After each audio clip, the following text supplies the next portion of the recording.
स्वागत है आप सभी का हमारे इस YouTube channel success science ITI में। आज की इस वीडियो में हम लोग ITI fitter first year objective question हम लोग यहाँ पे देखने वाले हैं। ठीक है, इसमें हम कम से कम कोशिश करेंगे कि कम से कम इसमें हम 100 लेक्चर कंप्लीट करा दें तुम लोग का। ठीक है, जो कि आपके एग्जाम में पूछे जाने के चांसेस यहाँ पे बनते हैं फर्स्ट ईयर। ठीक इसी तरीके से अभी फिटर का यहाँ पे मैं अपलोड कर रहा हूँ, उसके बाद सेकेंड ईयर फिटर का भी अपलोड करूंगा।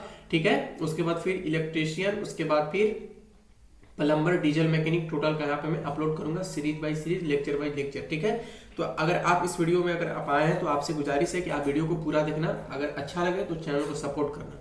ठीक है, तो आज हमारा क्या स्टार्ट हो रहा है, तो आईटीआई फिटर फर्स्ट ईयर का ऑब्जेक्टिव क्वेश्चन, जिसमें हम लोग प्रत्येक दिन 30-30 ऑब्जेक्टिव क्वेश्चन के माध्यम से यहाँ पे देखेंगे। ठीक है, चलिए तो सबसे फर्स्ट क्वेश्चन आपका क्या है, ध्यान से एकदम समझना है। तो बेटा आपका सबसे फर्स्ट क्वेश्चन क्या है, धातु को नरम बनाने की प्रक्रिया क्या कहलाती है, बताइए।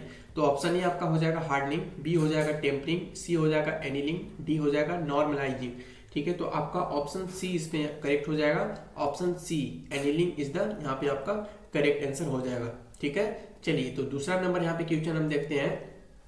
वर्नियर कैलिपर की सामान्य यानी लिस्ट काउंट कितनी होती है।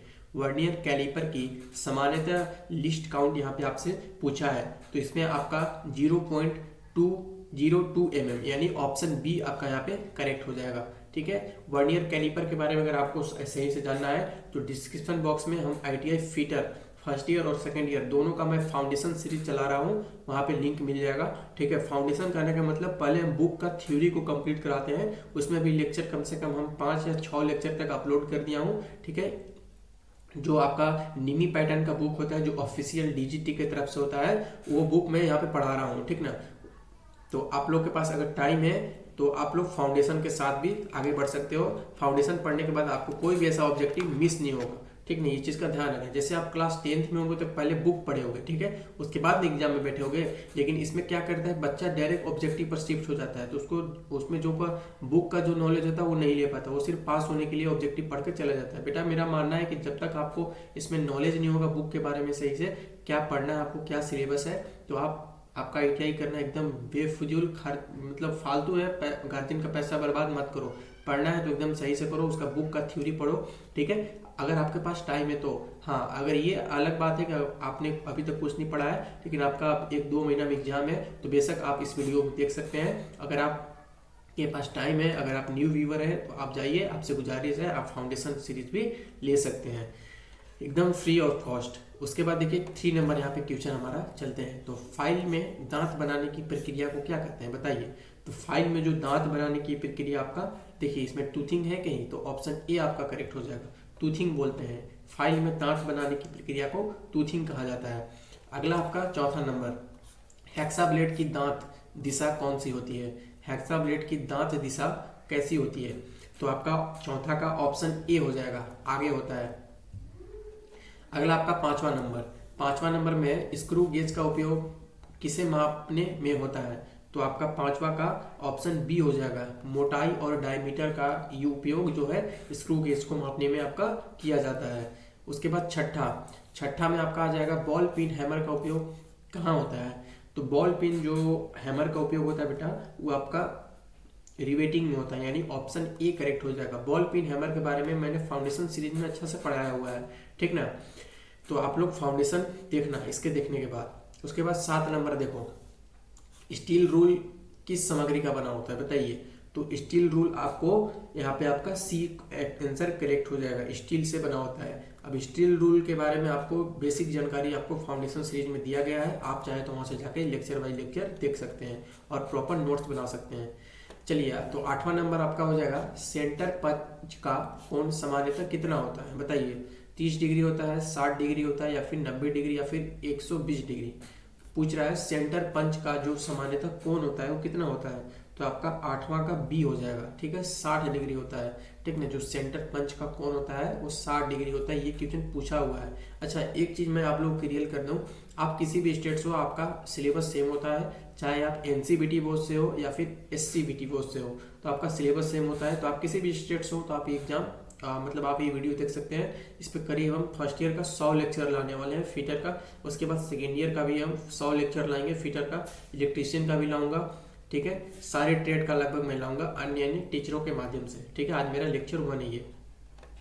तो ये मेरा देखिए अगला 9th नंबर हो जाएगा। कोई जॉब वजन में हो तो उसे पकड़ने का उचित उपकरण कौन सा है?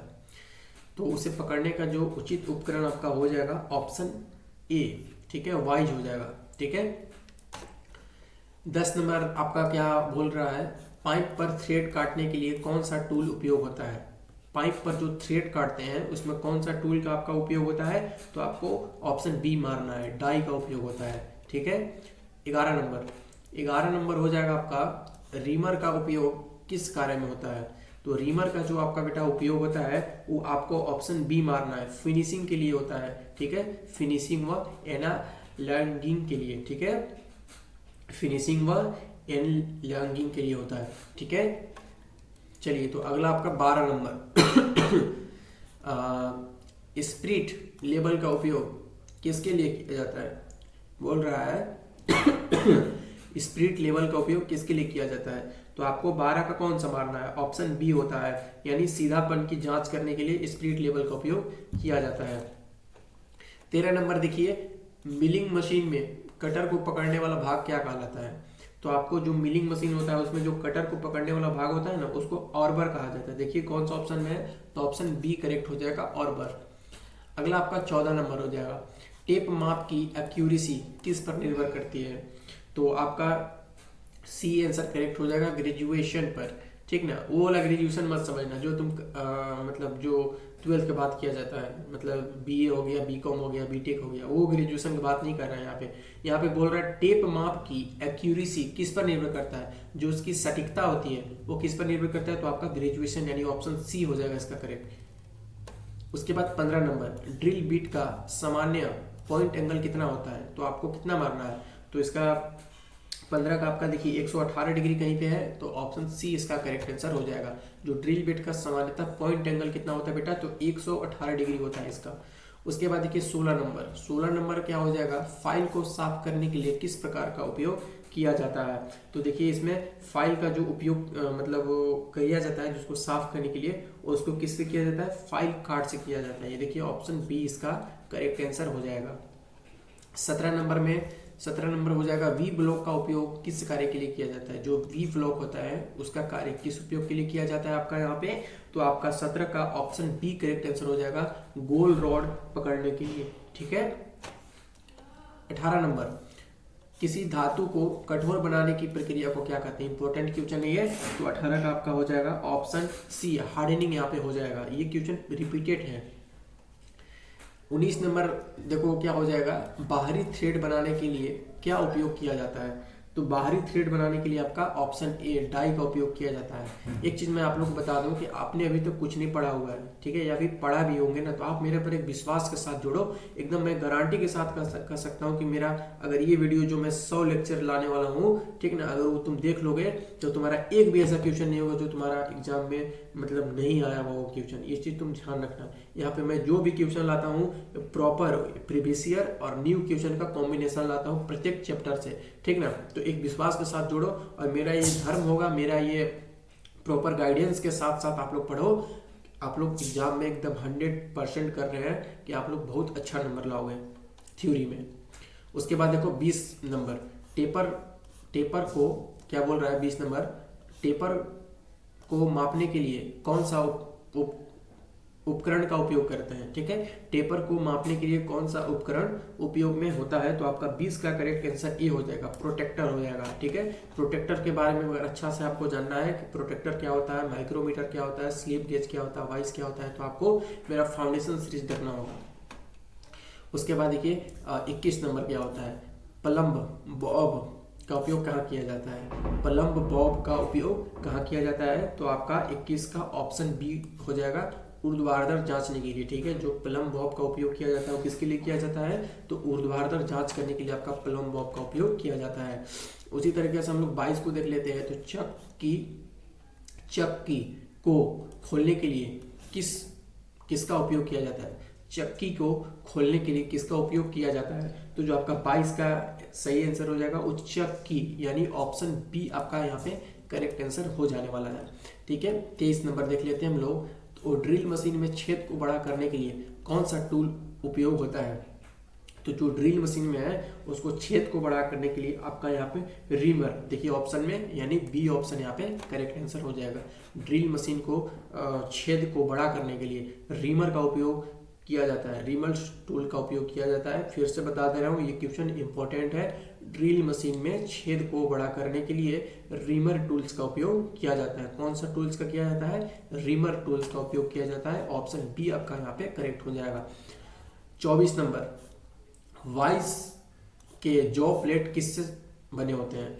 वाइस के जॉ प्लेट किससे बने होते हैं? तो आपका 24 का ऑप्शन सी करेक्ट हो जाएगा, कास्ट स्टील से बने होते हैं। उसके बाद 25 नंबर देख लेते हैं। तो 25 नंबर है, सोल्डरिंग में फ्लक्स का उपयोग क्यों किया जाता है? बताइए। तो सोल्डरिंग में जो आपका फ्लक्स का उपयोग किया जाता है, सतह साफ व ऑक्साइड हटाने के लिए किया जाता है, यानी ऑप्शन बी आपका यहाँ पे करेक्ट हो जाएगा।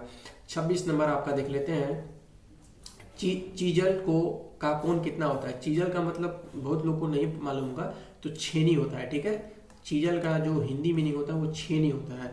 तो चीजल का कोण कितना होता है? तो आप लोग बताइएगा। चीजल का जो कोण होता है वो 60 डिग्री होता है, यानी ऑप्शन सी यहाँ पे आपका करेक्ट हो जाएगा।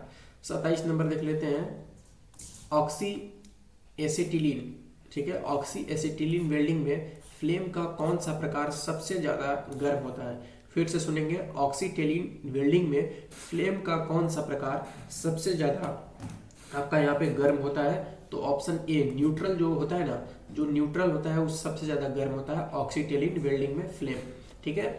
28 नंबर देख लेते हैं, कास्ट आयरन में मुख्य तत्व कौन सा है? बोल रहा है कास्ट आयरन में मुख्य तत्व कौन सा है? तो आपका 28 का ऑप्शन बी आपका यहाँ पे करेक्ट आंसर हो जाएगा, कार्बन, ठीक है। 29 नंबर देख लेते हैं। तो 29 नंबर हो जाएगा, थ्रेड का पिच किसमें मापा जाता है? तो जो आपका थ्रेड का पिच होगा वो ऑप्शन ए एमएम में मापा जाता है। माफ करना, थोड़ा खांसी आ रहा है बार बार, अभी ठंडा का सीजन चल रहा है इसलिए थोड़ा सर्दी जुकाम हुआ है। 30 नंबर देखेंगे हम लोग, एल्युमिनियम को वेल्ड करने के लिए कौन सी प्रक्रिया सर्वश्रेष्ठ है? एल्युमिनियम को वेल्डिंग करने के लिए कौन सी प्रक्रिया सर्वश्रेष्ठ है? तो आपको ऑप्शन बी मारना होगा, टीग वेल्डिंग आपका एल्युमिनियम को वेल्ड करता है, ठीक है। टीग वेल्डिंग, यहाँ पे बहुत बच्चा कंफ्यूज होता है, ठीक है। एल्युमिनियम और लोहा को वेल्ड करने के लिए दो अलग अलग मटेरियल्स होता है, ठीक है। तो जो एल्युमिनियम को वेल्ड करने के लिए जो उसका रॉ मटेरियल होता है वो फिर टीग वेल्डिंग होता है, ठीक है। इसको ध्यान रखना, TIG वेल्डिंग। उसके बाद ये भी थोड़ा ध्यान रखना, 29 नंबर, थ्रेड का जो पिच होता है वो mm में मापा जाता है। ये भी क्वेश्चन रिपीटेड पूछा है, ठीक है ना बेटा। तो आपका यहाँ पे जो फर्स्ट लेक्चर कंप्लीट होता है, ठीक है। तो एक विश्वास के साथ आप लोग जुड़ना, प्रत्येक दिन 30-30 क्वेश्चन का सीरीज में यहाँ पे लाऊंगा, ठीक ना। तो आज के लिए इतना ही, मिलते हैं हम लोग नेक्स्ट वीडियो में। धन्यवाद।